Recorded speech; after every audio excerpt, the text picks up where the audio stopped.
हर हर महादेव मित्र, जय श्रीराम. मी निखिल दातोंडे.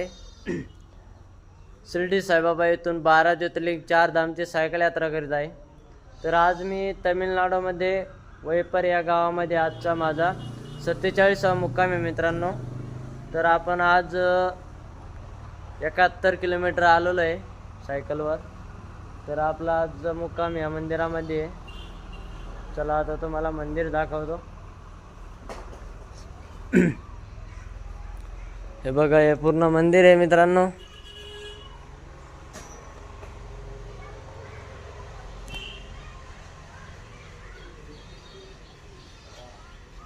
हे मंदिराचं गेट आहे. हे आपली रामपेरी इकडे बाहेर लावलेली आहे. तर हर हर महादेव मित्र. चला निखिलला लाईक करा, शेअर करा, थोडा सपोर्ट वाढवा मित्रांनो. निखिल दादाला फॉलो जरूर करा. हर हर महादेव, जय श्रीराम. तर आपला आजचा मुक्काम इथंच आहे. कन्याकुमारी फक्त आता 150 किलोमीटर राहिलेलं आहे. तर आपण आता 2 दिवसात जातोय मित्रांनो. हर हर महादेव, जय श्रीराम.